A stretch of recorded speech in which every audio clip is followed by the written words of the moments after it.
Hello and welcome to Rolling in Mills, and today we have Punch Drunk Love, the 2002 Paul Thomas Anderson film. Now, excluding probably Inherent Vice only, this is like by far the most absurd, weird, and all-around strange Paul Thomas Anderson film I think there is.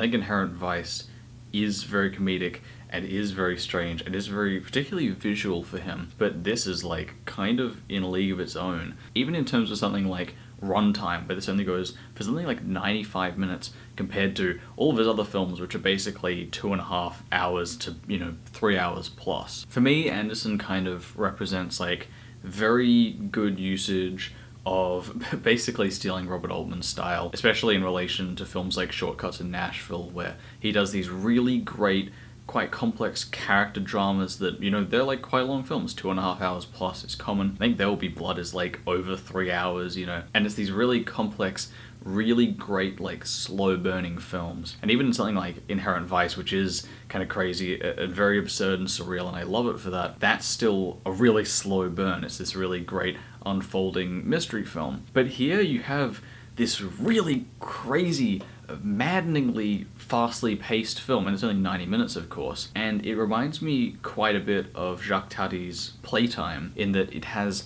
this never-ending, constant soundtrack. The soundtrack here is fascinating and disturbing and really, it's maddening is the only word I can think of. The drums, the crazy like jazz flares, it's very unique, especially for an Anderson film. They call me because they're having a party tonight, so they're just calling me. It'll be 2 more minutes, okay? The film basically follows Adam Sandler, who this is probably, his only really good performance that I've ever seen. Apparently he's good in that film, The Comedians, or something. I've never seen that, but that's the only other, really true, serious film he's done. And here, I'm not sure if I'd call this film serious. It's definitely got a lot of comedic elements to it, but it isn't like a straight up, a Sandler comedy, and I think we're all pretty much on the same page here in what, you should be expecting with a modern Sandler comedy. I'm not talking about something like Happy Gilmore, which is just a pretty average film. In my mind, I'm talking about something like fucking Jack and Jill, the bane of all cinematic existence, the true void. You stare into Jack and Jill, and the Jack and Jill stares back into you. Sandler just does a fantastic job playing this like really socially awkward, frantic, non-communicative, and really anger-ridden person who for some reason is like a themed toilet plunger salesman. I think that's that one line, themed toilet plunger salesman, really indicates the tone of this film and just kind of the quirkiness and the randomness of it. Now, as a whole, I'm not a huge fan of really wacky, quirky films, but it doesn't really play it up here. One of the opening scenes is Adam Sandler is, like walking outside, or he's just outside, and he sees a truck drive past, someone unloads a fucking harmonium and then just drives off, and then he just like keeps it for the rest of the film. Like that's like a major plot point for him, but I don't ever feel like they really overplay that like, whoa, the universe is crazy, all these characters are crazy. It does keep that level of absurdity to it rather than like disgusting quirkiness. I can see some people really not enjoying this because it's so absurd, especially people who like the previous types of films that Paul Thomas Anderson did. They might not love this kind of style coming out of him. This film kind of reminds me of like almost a very, very light-hearted version of Synecdoche, New York. And the other reason for that, of course, is that they both have Philip Seymour Hoffman in them, even though Philip Seymour Hoffman's role in this film, and I'm not going to really spoil this at all, is quite minor but very pronounced. His presence in the film is just great, even though he doesn't have a huge amount of screen time. But they both have that like bizarre, very Kafkaesque tone to them, where it's this kind of ever-increasing absurd scenarios. Like the main plotline of this film is that Adam Sandler, because he's like a very lonely, kind of confused person, starts talking to people on a like sex hotline, but then the sex hotline person he's talking to begins to try to like blackmail him, and then that person's pimp turns out to be Philip Seymour Hoffman, who's like a mattress salesman for some reason, and you just kind of keep on getting that escalation of insanity and weirdness. It's so like unique for a character that I've seen, and it's very rare for a character like that to be the protagonist. Actually, one of the only other films I can think of where the protagonist of the film is such a weird, kind of autistic person, it'd be like The Social Network, but at least that character is kind of surrounded by more normal people. Here, Sandler is kind of surrounded by equally weird people, just on different ends of the spectrum. Like, he deals with his sisters, who are just horrible, really overbearing people. And then you have Philip Seymour Hoffman, who, yet again, not spoiling, but his character is just completely bonkers. And I think that not only his performance is fantastic, but the whole aesthetic that the film has built around him is just incredible in terms of contributing to that sense of just frantic, insane pace. I mentioned the soundtrack of this film being very crazy, and I also referenced Playtime, and I think Playtime is another film where not only is the plot of the film based around this kind of frantic obsession, but it's the aesthetic basically makes that film, the visual style, the music. Everything outside of the writing basically makes that film as crazy and as frantic as it is. And that's the same here, but there's more of a focus, I suppose, on dialogue, on character, and then the visuals and the soundtrack really contribute towards and accentuate Adam Sandler's performance here. Something I love about the visual design in this film, and it is very unique for Paul Thomas Anderson, I think, like again with Inherent Vice, that seems to be, with Punch Drunk Love, the only two films in his filmography that are very visually distinct. He often uses a lot of tracking shots, and while his framing and blocking is nice, he doesn't seem to have a very distinct style. But here, you just have this crazy, constant moving, There's quite a bit of tracking in Boogie Nights, in Magnolia, in There'll Be Blood, but here it is almost constant, and the shot lengths are really long. And that allows for these amazing tracking sequences that aren't so much impressive on like a technical level as something like, I don't know, like a Tarkovsky tracking shot, but they're more impressive in terms of they allow this, build up across, 3, 5, 7 minutes of just the insanity. The insanity just builds and builds, and the music gets greater and greater until you have this burst. Or sometimes you don't have a burst, and it kind of subverts that by undercutting or just cutting away, so you don't even get that like cathartic release from the insanity. And doing those types of scenes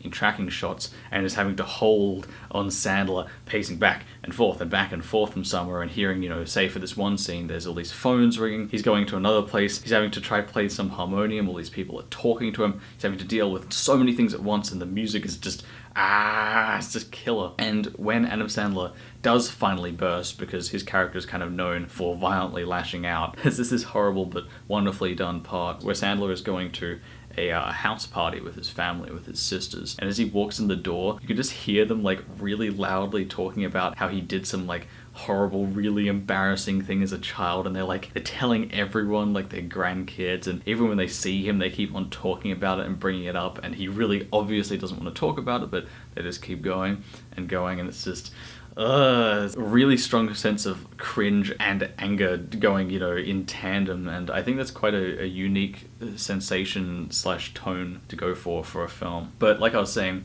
when Sandler does burst in anger, it's shot almost with like reduced sound and from quite a distance away, so it almost undercuts and shows how futile and kind of petty his anger is.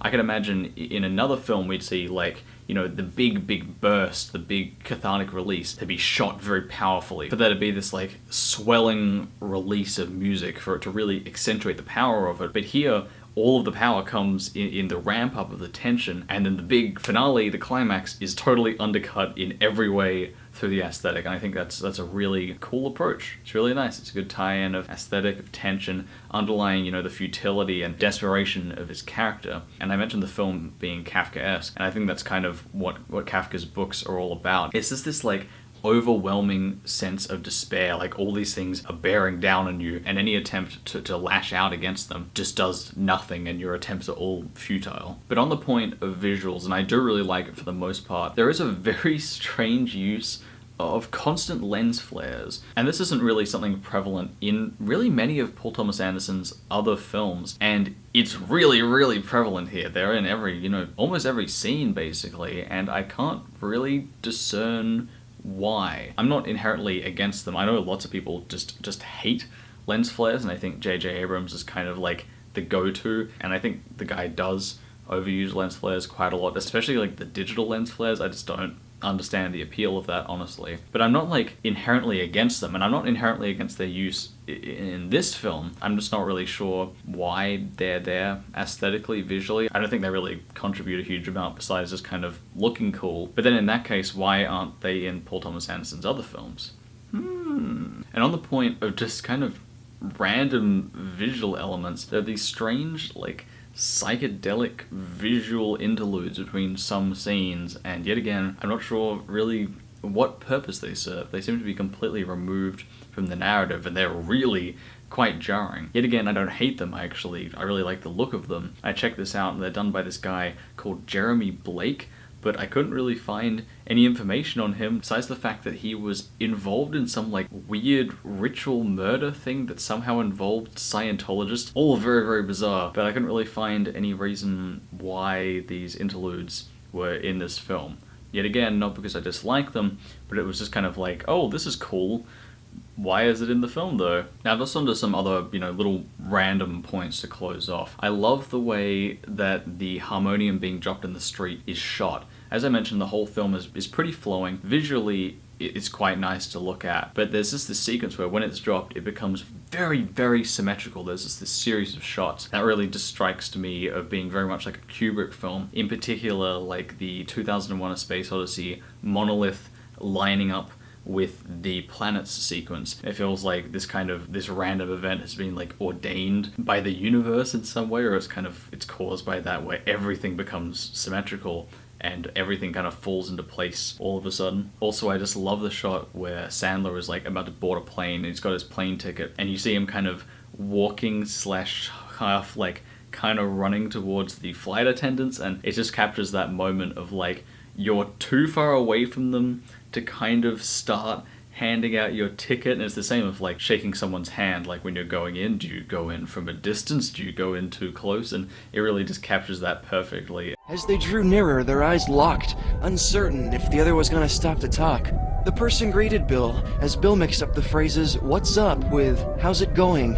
Confused, the person blurted out, "Thanks," before he knew what he was saying. Words caught in Bill's throat, and he replied, "Way." Also, I totally forgot to mention, but I love the way that this film just randomly breaks into these like almost fantasy elements, and it's not overtly stated, and I'm not exactly sure what's really meant to be going on in these scenes, but it will just take very, very short breaks where it'll just become a fantasy film, basically. For example, there's a scene where Adam Sandler kind of leaves after going on a date with someone, and then miraculously comes back, kicks down the door, kind of swoops in to hold her and kisses her, which is, really ridiculous compared to the rest of the film. And then there's another scene where he gets confronted by these brothers who want to beat him up, and he just wonderfully and very fluidly just absolutely completely wrecks all of them. And the very strange thing is that these aren't played like they're fantasy. They're played just like they're just a part of the film. And if they are fantastical, then we're never really shown what really happened during these scenes, if he really was miraculously beating the shit out of these guys like a fucking expert, or he just perfectly swooped in on this girl that before he'd been very awkward around. Anyway, I would consider this an 83 out of 100. I don't think it's mind-blowing or anything, but it's a really solid film, and by far the weirdest Paul Thomas Anderson film. This is such an enigma. It's a really interesting change of pace from his other stuff, and Sandler's performance is just amazing. And I mean, why can he not be in more stuff like this? This is fucking great. Just stop making shit films, you fuck. Anyway, that's it. Ciao.